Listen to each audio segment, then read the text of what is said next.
We're talking all about deer season. Deer season has opened up in a lot of states. There's still a few, like Oklahoma, some other states where they're not opened up yet, but they're just around the corner. Rifle season opens up here in Texas first week in November, which is like it's only like what, 3 weeks away. It's been a hot archery season. All of October's been hot. Today's the last day. Today's 98 degrees and it's mid-October. But tomorrow it's going to be 75 degrees. We're going to hit that cold front. I think we're going to run with that cold front, at least here in Texas.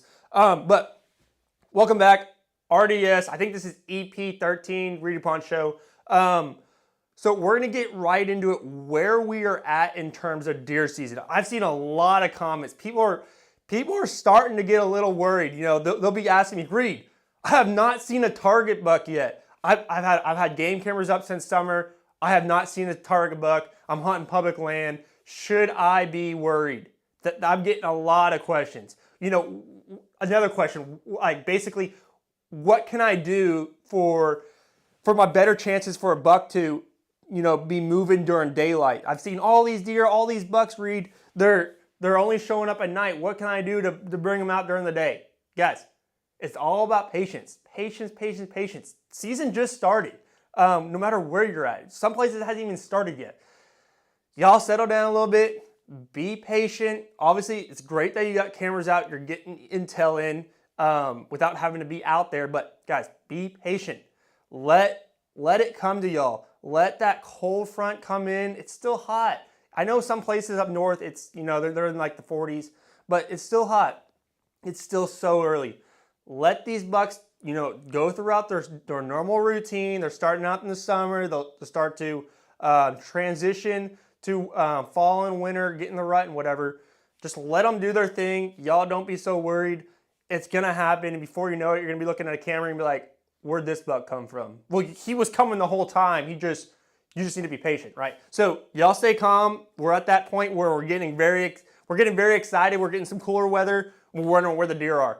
They're coming. They're coming if they're not already here. So there's that. All right. For instance, D-Tex whitetails. We're getting a lot of bucks coming in, right? A lot of bucks coming in the cameras, but they're only showing up at night, and you'll be like, man, how do I get these bucks out in the day? I'm getting no photos in the day. I get thousands, hundreds of photos at night. It's early.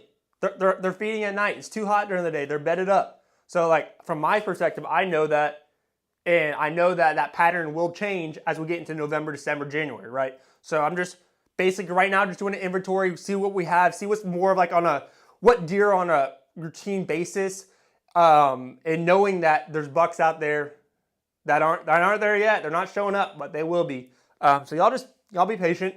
In terms of what we got game camera wise, obviously y'all have seen Soldier. Soldier's 10 years old. I'll throw him up. I'll throw a bunch of game camera photos up. I've gone through 5,000 photos. I had 10 cameras up for the past 3 months. So lots of footage to go through. But Soldier, he's a beast. 10-year-old. He's not as wide as he used to be, but he still's got the brows that are basically touching each other. They're split. And he turned out nice for a 10-year-old. Super impressive buck right off the bat that I noticed. And then, man, we're just going to get right into it. The 4, 5, 6 double drop tine buck. I saw him over the summer in July. I was scoping, I was glassing. I was actually on a black buck hunt, and I was hunting with a client. And we're on the edge of this field, and we're glassing these black bucks, right? And out of my eye, on the right-hand side, we're 400 yards away, right? I glass a buck, right? And the first thing I said to the client, that's the biggest buck I've ever seen on this property. And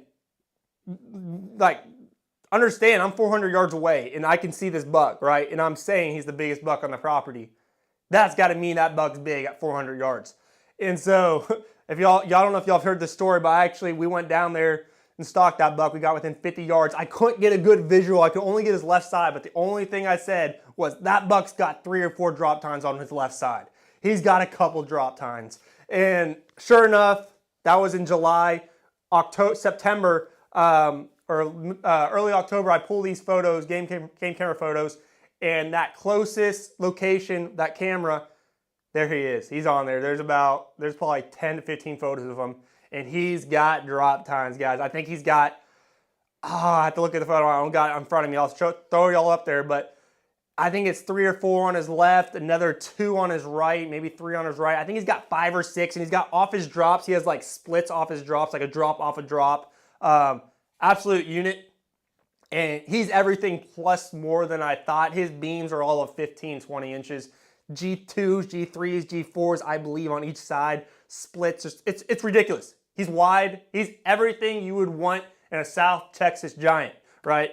And it's a dream buck. So there's that guy on the radar, right? I have no idea where that buck came from. I have never seen that buck in my life. I can tell you that. I promise you, I have never seen that deer in my life. And out of nowhere, that deer, he's got to score 275. A 275-inch buck shows up in my game camera, 275-inch buck. I see in the field for the first time. I've never seen that deer. So for that to happen, it's crazy. That buck just blew up, or he's been hiding all these years. I have no idea how old he is. He looks like, I don't want to make a prediction because I have not seen a good shot of him. I want to see him on hoof within 50 to 100 yards, but he's got to be like 5. I don't know. I'm not going to make a prediction right now what he's at year-wise. He's a good buck. He's a solid buck. What else we got out there? I'm trying to go off memory off what we got game camera footage-wise. We got a lot of heavy deer. We got a big 10. We got a big 10. Last year, I'll throw some photos of him.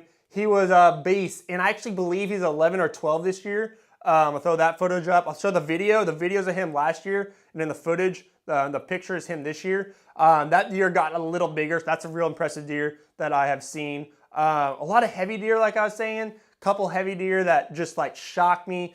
Their main beams are 2 inches wide, 2 inches thick. So I love me some heavy deer. One thing I did notice in particular, my brother actually pointed this out. A lot of young deer that have so much potential. You'll have a 1-year-old that's a 10-point, and he's small basket 10-point, nothing big, nothing like crazy, right? But he's a 10-point, he's got points, and he could blow up. So we've seen a lot of that on the cameras. And then we've seen a lot of deer that, a couple locations, we have 2 locations that are basically in the bottoms, right?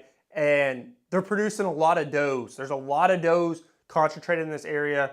Both of those locations, we don't hunt them much because there's just not that many deer that we've seen, especially buck-wise.